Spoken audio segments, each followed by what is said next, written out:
이 시간 함께 보신 말씀은 우리 구약성경 에스겔 말씀 함께 보시겠습니다. 에스겔 47장 1절부터 12절까지의 말씀입니다. 에스겔 47장 1절부터 12절까지의 말씀, 구약성경 1226쪽에 있는 말씀입니다. 에스겔서 47장 1절부터 12절 말씀입니다.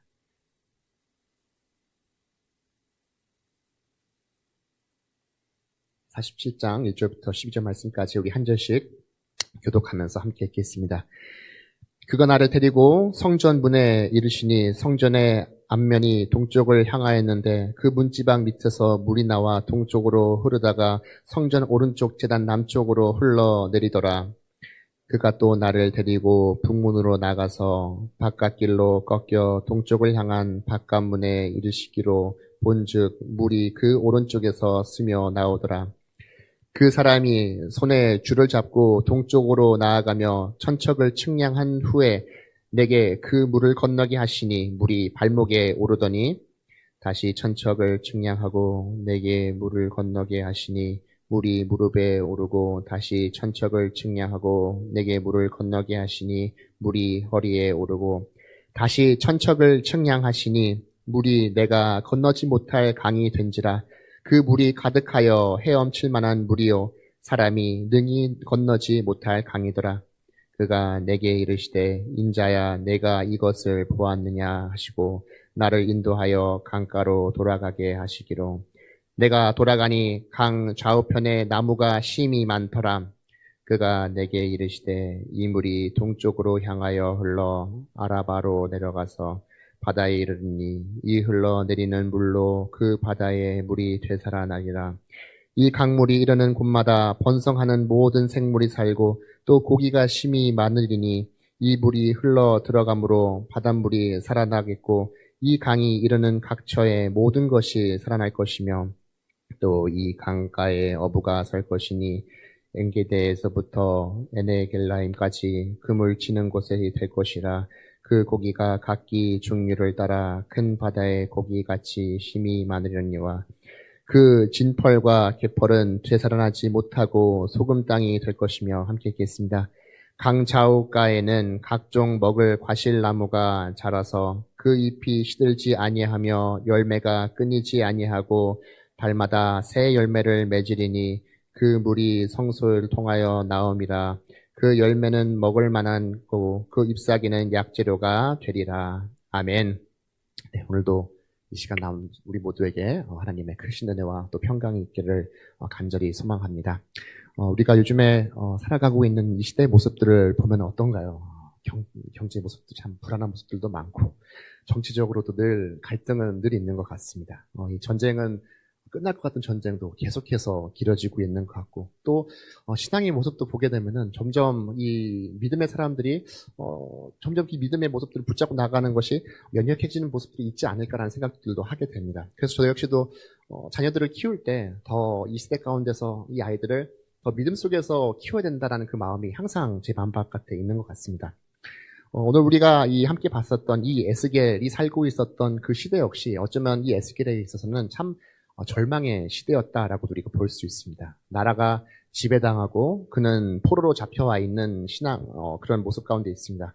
신앙도 영적으로 무너져 있으며 우리는 이 에스겔의 초반의 예언들을 통해서 보면 알겠지만 에스겔은 소망적인 예언들보다는 이스라엘의 예루살렘의 그 멸망에 대한 예언들이 초반에 나오는 것을 보게 됩니다.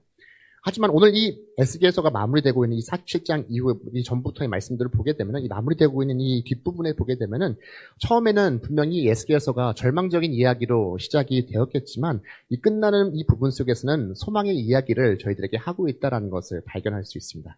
오늘도 주신 이 말씀을 붙잡고 또 말씀을 통해서 우리 역시도 회복되어지고 또 소망을 붙잡고 나아가는 우리 모두가 될 수 있기를 간절히 소망합니다. 우리는 하나님의 이 회복이 오늘 말씀 속에서도 이 회복이 일어나게 되는데 이 회복을 경험하기 위해서는 우리 역시 하나님의 시선으로 세상을 바라봐야 한다는 것을 오늘 말씀을 통해서 다시 한번 깨닫게 됩니다. 우리가 믿는다는 것은 무엇입니까? 믿는다라고 하는 것은 보이지 않는 것을 존재하는 것으로 우리가 알고 살아가는 것이 바로 믿음이 아닐까 생각합니다. 설교를 시작하면서 우리가 살아가는 이 시대의 모습 여러모로 봤을 때는 참 좋지 않은 부분들이 분명히 있는 것은 사실입니다. 요즘 날씨만 보더라도 그렇지 않습니까? 날씨가 언제부터 우리 대한민국이 이렇게 동남아와 같은 열대야 날씨가 되었나요? 분명히 제가 초등학교 때 공부할 때는 사계절이 뚜렷한 우리나라라고 했지만 봄도 짧고 가을도 짧고 여름은 어찌나 이게 덥든지 사실 이것은 뭐 우리나라만의 문제는 분명히 아닐 것입니다. 그럼에도 불구하고 우리가 이렇게 무더운 여름을 보내면서 이제 못 살겠다, 또 힘들어서 못 살겠어 하고 인생을 포기하는 사람이 있나요? 그렇지 않죠. 아무리 더워도 그래도 우리가 살지 않습니까? 그 이유가 뭘까요? 조금만 버티면 가을이 오는 것을 알고 있기에, 조금만 지나면 또 겨울이 우리들에게 찾아오기에 하나님께서는 늘 새로운 것을 우리의 삶 가운데 허락하시는 하나님이시다라는 것을 우리가 알고 있기에 사실 우리가 늘 버티면서 살아갈 수 있는 것이죠. 우리 신앙의 모습도 마찬가지죠. 오늘 에스겔 선지자는 어떻습니까? 천사의 도움을 통해서 오늘 말씀 속에서 아주 놀라운 환상을 보게 됩니다. 1절과 2절 말씀을 다시 한번 보면은 그가 나를 데리고 성전 문에 이르시니 성전의 앞면이 동쪽을 향하였는데 그 문지방 밑에서 물이 나와 동쪽으로 흐르다가 성전 오른쪽 제단 남쪽으로 흘러내리더라. 그가 또 나를 데리고 북문으로 나가서 바깥길로 꺾여 동쪽을 향한 바깥문에 이르기로 본즉 물이 그 오른쪽에서 스며 나오더라. 여기서 우리가 주목해야 될 단어가 2절 마지막에 등장하고 있는 이 본즉이라고 하는 단어입니다. 6절 말씀에서도 인자야 내가 이것을 보았느냐라고 선사가 다시 한번 이 에스겔에게 이야기하고 있는 것을 보게 됩니다. 사실 지금 이 에스겔이 이 놀라운 환상들을 보고 있는 이 상황 가운데 사실 그의 현재의 모습, 현재의 상황은 바뀐 것이 없어요. 바뀐 것이 전혀 없습니다. 그럼에도 불구하고 하나님은 계속해서 이 에스겔에게 무엇을 보여주고 있습니까? 앞서 말씀드려서 보게 되면 성전이 어떻게 이루어지는 것을 보면서 오늘 말씀 속에서는 성전 속에서 흘러나오는 이 물을 통해서 희망과 소망을 이 에스겔에게 보여주고 있습니다. 우리가 늘 말씀을 붙잡고 나가야 하는 이유가 무엇입니까? 그 말씀 속에 우리가 늘 하나님의 말씀을 소망하고 나가 그 속에 소망이 있기 때문에 말씀을 붙잡고 나아가는 것이죠. 허락하신 말씀으로 우리는 하나님의 시선으로 세상을 바라볼 수 있기 때문에 우리는 말씀을 붙잡고 나아가는 것입니다. 비록 지금 나의 상황이 때로는 원망스러운 순간들이 있다 할지라도, 때로는 그것이 고단하다 할지라도, 힘겨운 일들이 우리 삶 가운데 있다 할지라도 우리는 절망 속에 머무는 것이 아니라 하나님의 손에 그 이끌려서 회복되어지는 놀라운 환상을 에스겔이 오늘 말씀 속에서 본 것처럼 날마다 부어주시는 그 말씀 속에서 함께 하시는 그 성령님을 통해서 날마다 소망을 바라보는 우리 모두가 될 수 있기를 간절히 소망합니다. 이제 우리가 하나님이 주신 이 소망을 발견했다면 우리는 하나님의 그 넓은 청사진도 우리가 삶 가운데 그려내는 우리가 되어야 할 줄로 믿습니다. 오늘 하나님은 천사를 통해서 에스겔에게 매우 구체적인 이 성전의 모습을 앞선 말씀 속에서 보여주고 오늘 말씀 속에서는 이 성전에서 물이 흘러나오는 모습을 보여주고 있어요. 아주 구체적으로 그것이 어떻게 이루어지는지를 에스겔에게 보여주고 있죠. 결국 이 모습을 본 에스겔은 무엇을 이 속에서 발견을 했을까요? 미래를 계획하기 위해서 지금 나에게 가장 큰 잘못이 무엇인지를 이 환상을 통해서 에스겔은 발견한 것이죠. 지금 한창 올림픽이 진행이 되고 있죠. 선수들은 긴 시간을 통해 이 올림픽에 출전을 하고 때로는 원했던 결과를 얻기도 하고요. 때로는 소망했던 것이 이루어지지 않기도 합니다. 하지만 그 속에서 정말 내가 선수로서 발전된 선수가 되기 위해서는 지난 시간들을 되돌아보면서 앞으로 나아갈 수 있는 발전된 모습이 분명히 있어야 한다는 것이죠. 금메달을 땄다고 그 영광의 순간에 도취하는 것도 아니고 또한 실패했다 할지라도 그 자리에 머물러 있는 것도 아니고 승리가 주어졌다면 다음 단계로 넘어가면 되는 것이고 또 혹시 넘어졌다면 다시 한번 시작할 수 있는 그 마음이 있어야 한다는 것이죠. 날씨가 덥기 때문에 저도 머릿속으로 이제 더워서 또 건강 관리해야 되고 운동을 해야 된다는 것을 알지만 더워서 잘 못해요. 그럼에도 불구하고 늘 이제 소망하는 운동 가운데 하나가 늘 저는 옛날부터 농구를 참 좋아했어요. 농구를 사람들도 좋아하는 사람도 있겠지만 농구를 좋아하는 사람들을 보게 되면은 화려한 드리블, 멋있는 장거리 슛 아니면 날아가서 덩크를 꼽는 그 모습들을 보면서 농구를 좋아하는 이들이 있어요. 하지만 저 역시도 그런 모습들을 보고 좋아하긴 하지만 제가 처음에 농구를 접하게 되면서 가장 저의 마음을 끌었던 기술 중에 하나가 바로 이 리바운드라고 하는 기술이에요. 그러니까 누군가가 골대를 향해서 슛을 던졌는데 이 골대에서 공이 안 들어가고 공이 튀어나왔을 때 그 공을 재빠르게 잡는 것, 이것을 리바운드라고 합니다. 그 당시에 저도 이 친구들보다 키가 좀 컸기 때문에 이것을 매우 잘하고 또한 그것 때문에 사실 이 농구에 푹 빠지게 되었습니다. 이 리바운드라고 하는 것은 어찌 본다면 나의 공격이 실패를 한 것이죠. 실패를 했습니다. 하지만 어떤가요? 다시 한번 잡고 다시 한번 할 수 있는 기회가 그 속에서 주어지게 되는 것이죠. 비록 실패처럼 보이지만 다시 한번 기회가 얻어지는 것을 말합니다. 우리가 하나님의 그 청사진을 바르게 그리고 살아간다면, 그것만 확실하게 우리 삶 가운데 있다면, 나의 삶 가운데 실패가 찾아온다 할지라도, 넘어짐의 순간이 우리에게 있다 할지라도 하나님의 계획이 확실하기 때문에 우리는 어떻게 합니까? 다시 한번 재도전, 리바운드를 할 수 있는 것이 바로 우리들의 삶인 것이죠. 그렇다면 우리는 어떤 하나님의 그림을 그리며 나아가야 할까요? 오늘 에스겔이 본 환상은 어떤 것입니까? 성전에서 물이 흘러나오는 환상을 오늘 말씀 가운데서 보게 됩니다. 앞서 말씀드린 것처럼 지금 에스겔은 어떤 상황 가운데 있습니까? 지금 포로로 잡혀있는 아주 난처한 상황 가운데 있습니다. 그리고 그 이유가 무엇입니까? 에스겔이 왜 포로로 잡혀있습니까? 긴 시간 동안 같은 유대 민족들이 어떻게 해요? 하나님을 저버리기 시작하면서 그들은 신앙의 침체 가운데 빠지게 되면서 나라가 멸망하게 됩니다. 그리고 이러한 문제들이 그들의 삶 가운데 나타나게 되죠. 오늘 성전의 회복은 단지 에스겔에게 소망의 미래만 보여준 것이 아닙니다. 결국 각자의 삶 속에서 가장 먼저 회복해야 될 것이 무엇인지 분명하게 이 에스겔에게 보여주고 있는 것이죠. 이 성전은 어떤 것을 말합니까? 이 신앙의 중심을 이야기하고 있는 것이죠. 너희가 나의 미래를 그리기 위해서, 하나님의 청사진을 그리기 위해서 무엇부터 회복돼야 된다? 그 신앙의 모습부터 먼저 회복이 되어야 된다는 것을 이 에스겔에게 보여주고 있는 것이죠. 우리 역시도 우리가 신앙 가운데 회복이 되기 위해서는 늘 하나님께 돌아가는 그런 신앙들이 저희들에게 있어야 한다는 것을 알아야 합니다. 사실 오늘 1절 말씀에서 물이 흐르는 모습을 어떻게 표현하고 있습니까? 문지방 밑에서 물이 나와 동쪽으로 흐르다가, 사실 이 히브리적인 표현을 본다면 이 흘러가는 모습 자체도 우리가 그림으로 그린다면 철철 물이 넘치는 것이 아니라 쫄쫄쫄 물이 흘러가는 모습처럼 오늘 말씀 속에서 그리고 있어요. 그렇게 쫄쫄쫄 물이 흐르는 것처럼 보이지만 사실 이 물이 거기서 쫄쫄쫄 흐르기 위해서는 어떻게 될까요? 그 밑에 정말 물이 충만하지 않고서는 이렇게 물이 흘러나올 수 없다는 것을 우리가 알아야 합니다. 물이 가득하기 때문에 이렇게 쫄쫄 흘러나오는 것을 우리가 볼 수 있는 것이죠. 우리의 신앙이 회복된다는 건 역시 하나님의 충만한 삶을 살아가는 것, 이것을 이야기하고 있는 것입니다. 하나님의 임재가 함께 하시고 하나님의 통치가 임하는 그 삶이 우리에게 임할 때 우리의 삶이 회복된다라는 것을 오늘 말씀은 저희들에게 말합니다. 각자가 작은 성전이 되어서 하나님으로 또한 성령님으로 충만해지는 우리 모두가 될 수 있기를 간절히 소망합니다. 이 충만함은 우리 각자의 삶뿐만 아니라 우리의 믿음의 공동체에게도 똑같이 적용되는 이야기죠. 우리가 많은 일들을 교회 안에서 합니다. 섬기기도 하고요. 또한 가르치기도 하고 또 친교도 이 믿음의 공동체 안에서 나옵니다. 하지만 오늘 이 말씀을 보면은 우리는 언제나 하나님이 먼저 그 속에 계셔야 한다는 것을 다시 한번 깨닫게 되는 것이죠. 아무리 작은 우리가 교회 안에서 모임을 한다 할지라도 늘 그 속에서 하나님을 기억하고 기도로서 그 모든 것들을 시작하는 우리가 될 수 있기를 소망합니다. 어떤 것을 한다 할지라도 하나님의 그 마음을 먼저 품고 행하는 우리 모두가 될 수 있기를 소망합니다. 결국 유대인들도 삶의 무너짐이 무엇에서부터 시작된 것이죠? 하나님을 저버리기 시작하면서부터 시작된 것입니다. 이것은 먼 과거의 이야기가 아니라 오늘을 살아가는 우리에게도 똑같이 일어날 수 있는 일인 것이죠. 오늘 말씀 가운데 이 행함에 대해서 다시 한번 말씀드리겠지만 우리의 행함 속에서 하나님이 주인이 되어주지 않고 내가 주인이 되려 하는 그 행함은 결국 헛된 행함이 될 수밖에 없다는 것을 오늘 말씀은 저희들에게 말하고 있어요. 우리의 신앙은 우리가 신앙 가운데 살아가고 있다. 내가 신앙인이라는 것을 어떻게 합니까? 긴 시간 동안 신앙 생활을 했다고 내가 정말 좋은 신앙인일까요? 교회 안에서 내가 정말 큰 일을 했다고 좋은 신앙인입니까?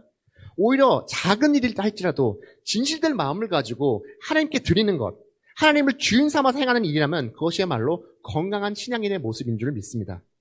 비록 우리의 눈에는 이것들이 작은 일처럼 보인다 할지라도 그 중심에 그리고 그 속에 하나님이 충만히 계시다면 그것이야말로 위대한 신앙의 첫 걸음임을 기억하는 우리 모두가 될 수 있기를 간절히 소망합니다. 이 작은 시작, 이 작은 일이 진실되게 하는 것이 왜 중요할까요? 오늘 말씀 속에서 이 성전을 통해서 흐르는 문은 어떻게 됩니까? 3절부터 말씀 속에서 이렇게 말합니다.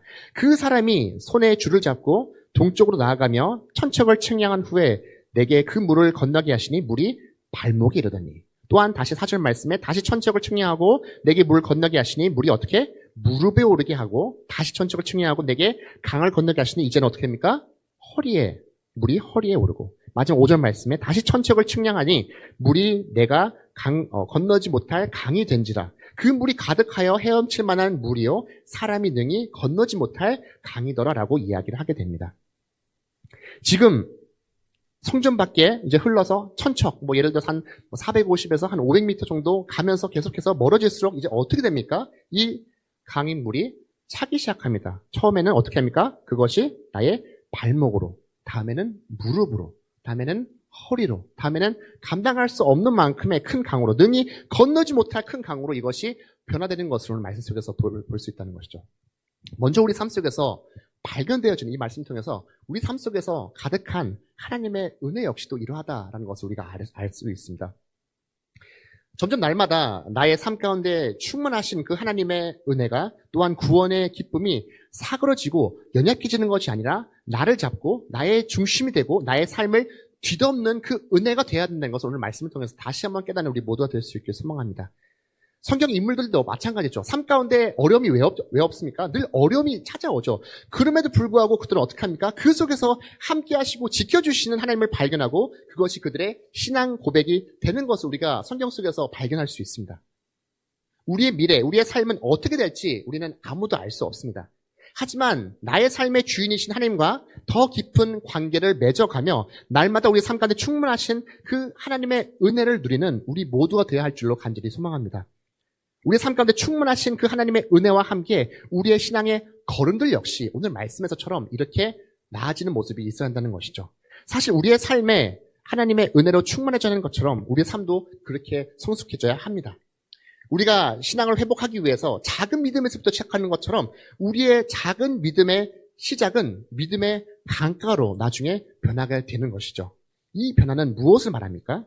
오늘 이 땅 가운데 살아가는 우리의 삶 속에 증거되는 그 변화들을 말하고 있는 것이죠.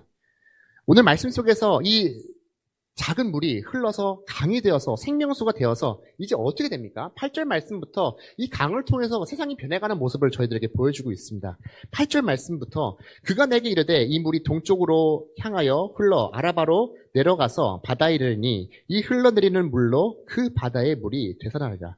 이 강물이 이르는 곳마다 번성하는 모든 생물이 살고 또 고기가 심히 많으리니 이 물이 흘러 들어가므로 바닷물이 되살아나겠고 이 강이 이르는 각처의 모든 것이 살 것이며 또 강가에 어부가 설 것이니 엔게디에서부터 에네글라임까지 그물을 치는 곳이 될 것이다. 그 고기가 각기 종류 따라 큰 바다의 고기같이 심히 마르며 또 마지막 12절 말씀 보면 이렇게 말합니다. 강 좌우의 관에는 각종 먹을 과실나무가 자라서 그 잎이 시들지 아니하며 열매가 끊이지 아니하고 달마다 새 열매가 맺으리니 그 물이 성소를 통하여 나옴이라. 그 열매를 먹을 만하고 그 잎사귀는 약재료가 되리라. 이 생명수를 통해서 어떻게 됩니까? 곳곳에 각종 나무가 자라나게 됩니다. 마치 하나님께서 첫 세상을 창조하실 때 그 모습처럼 세상은 어떻게 다시 생명을 얻고 소생하는 것을 우리들에게 보여줍니다. 또 바다는 어떻게 됩니까? 바다는 원래 소금기가 많아서 살기가 힘든 곳이지만 강물이 함께 그곳에 생명을 넣어줘서 바다의 생물도 살아나게 됨을 오늘 말씀 속에서 저희들에게 보여줍니다. 심지어 각종 열매들도 나게 하고 잎사귀들도 약재료로 사용된다는 것을 오늘 말씀에서 저희들에게 이야기를 하고 있어요. 그 생명을 통해서 각종 과실이 나타나게 되는 것을 이야기합니다. 이 풍요는 어떤 풍요입니까? 성전 안에 머물러 있는 풍요가 아님을 우리가 기억해야 합니다. 세상 속으로 흘러가는 하나님의 그 풍성하심이 오늘 말씀 가운데 드러나고 있음을 우리가 알아야 합니다. 결국 우리가 세상 속에서 하나님의 충만하신 은혜로 하나님의 그 사역들을 행하며 나아갈 때 그 속에서 열매도 맺고 그 속에서 치유도 일어나고 그 속에서 풍성함이 있음을 저희들에게 보여주고 있어요. 언제 그것이 일어납니까? 내가 세상 속에서 하나님의 그 충만함을 가지고 행함의 삶을 살아갈 때 그것들이 일어난다는 것입니다. 또한 우리는 그것을 매일매일 이루기 위해서 살아가는 저희들의 삶이 되어야 한다는 것입니다. 교회가 교회답게 된다는 것이 무엇입니까? 우리의 삶 속에서 예수 그리스도가 증거되는 것이 바로 교회가 교회답게 살아가는 것이죠. 건물 안에서 우리들만의 모임에 그치는 것이 아니라 하나님 우리 삶 속에서 채워주신 그 충만하신 그 은혜를 붙잡고 세상 속에서 열매를 맺는 놀라운 일들이 우리 삶 속에 넘쳐야 함을 믿습니다. 근데 오늘 말씀 가운데 이 생명의 흐름과 잠시 거스르는 말씀이 이 11절 말씀에 등장합니다. 11절 말씀 보면 어떻게 말합니까? 그 진펄과 갯벌은 계산하지 못하고 소금 땅이 될 것이다 라고 말씀에서 말합니다. 우리는 이 말씀을 통해서 두 가지 정도를 이해할 수 있을 것 같습니다. 하나는 결국 생명수가 존재하지 않는 곳에는 어떻게? 생명이 없다라는 것을 한 가지로 이야기를 하고 있어요. 실제로 이스라엘에 가면은 이 북쪽에서 헐몬산의 작은 이슬부터 강이 시작됩니다. 오늘 말씀에서처럼 정말 그 작은 물방울들이 모여서 연못이 되고 강이 되고 요단강이 되면서 결국 그것이 흘러가지고 어디로까지 갔냐면은 이 사해로까지 이어지게 됩니다. 사해는 어떤 곳입니까? 우리가 죽음의 바다라고 말하죠. 염분이 하도 많아가지고 사람의 몸이 붕붕 뜨는 것이 바로 이 사해입니다. 생물이 살 수 없는 그런 곳이죠. 하지만 이 사해는 이스라엘 사람들에게 어떤 곳인가요? 중요한 관광지의 한 요소입니다. 이곳을 사람들이 많이 거쳐가기도 하고요. 또 이 사해를 통해서 많은 광물들도 얻어가게 됩니다. 당시에도 이 사해를 통해서 어떻게 사람들은 오늘 말씀에서 말한 것처럼 소금을 그 속에서 얻게 된 것입니다. 물론 그 속에는 생명수가 없는 곳에는 생명이 없기는 하지만 오늘 말씀 속에서 하나님의 공평하심을 오늘 말씀 속에서 우리는 또한 발견할 수 있습니다. 실제로 오늘 말씀 속에서도 이 사해는 어떤가요? 지금도 존재하죠. 그리고 사람들의 어떻게 보면은 여러 가지 생계 수단을 위해서 존재하기도 합니다. 많은 광물이 나옵니다. 우리 생각에 하나님께서는 어떻게 우리 삶 가운데 공평하게 임하실까 생각할 때 똑같이 우리들에게 모든 것을 풍성하게 주시는 것이 공평한 것일까요? 똑같이 우리들의 삶 가운데 모든 것들을 풍성하게 하는 것이 공평한 것일까? 오늘 말씀 속에서 보면 때로는 그 삶의 모습이 다르다 할지라도 그 속에 하나님께서는 각자의 삶 속에서 주시는 그것이 하나님께서 주시는 공평함이 아닌가 생각하게 됩니다. 때로는 우리가 척박한 것처럼 보이지만 그 속에서 소금을 얻으며 살아갈 수 있는 것처럼 때로는 나의 삶 가운데 척박함이 있는 것처럼 보이지만 하나님께서는 그 속에서 우리들에게 새로운 생명을 주시는 것을 오늘 말씀 속에서 발견하게 됩니다. 어쩌면 우리 삶의 모습 각자가 다 다르죠. 그 속에서 하나님의 공의와 하지만 사랑이 있음을 늘 발견하는 우리 모두가 될 수 있기를 간절히 소망합니다. 무더위 속에서도 우리는 쉽게 지치고 또한 쉽게 짜증낼 수도 있는 것이 바로 요즘의 삶이죠. 하지만 우리 삶 속에서 가득하신 그 하나님의 은혜를 붙잡고 나아가는 우리 모두가 될 수 있기를 간절히 소망합니다. 지금 나의 은혜는 높이는 어디쯤 와 있습니까? 지금 나의 발목에 차 있습니까? 아니면 나의 무릎에 와 있습니까? 아니면 나의 허리에 와 있습니까? 아니면 정말 하나님의 그 은혜가 나의 삶을 뒤덮고 있습니까? 그 충만하신 하나님의 은혜가 가득한 나의 세상 속에서 주신 그 은혜를 붙잡고 그 사랑 선하게 흘러보내는 이 세상 속에서 흘러보내는 우리 모두가 될 수 있기를 주님의 이름으로 간절히 소망합니다. 오늘 주신 말씀 다시 한번 기억하며 다시 한번 기도하며 나아가시겠습니다.